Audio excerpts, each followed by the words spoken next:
পহেলগাম ঘটনার পরেই যুদ্ধ যুদ্ধ যে ভাব, সেই অবস্থার মধ্যে উত্তরপ্রদেশের শাহজাহানপুর জেলায় গঙ্গা এক্সপ্রেসওয়ে 3.5 কিলোমিটার দীর্ঘ এয়ার স্ট্রিপে গতকাল ভারতীয় বায়ুসেনা তার অসাধারণ দক্ষতার পরিচয় রেখেছে।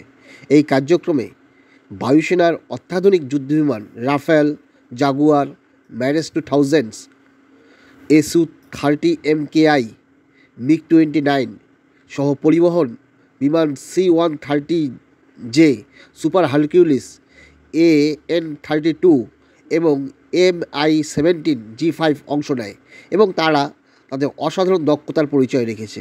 তাই যুদ্ধ করতে হলে ভারত যে প্রস্তুত, তার একটা অন্যতম উদাহরণ। আকাশবাণী সংবাদ কলকাতা সূত্রের এই খবর। আপনারা দেখুন বিমানের মহড়া। ধন্যবাদ।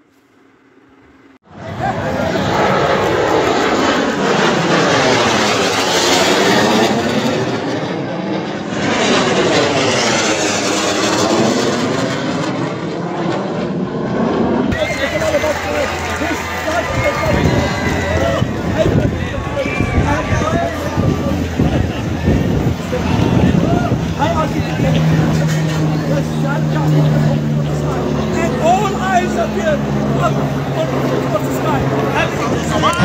अलग-अलग सामान इनका इस्तेमाल करते हैं और उस वक्त सामान ढोने के लिए, वहाँ पर ले जाने के लिए ऐसे बॉर्डर के आसपास के इलाके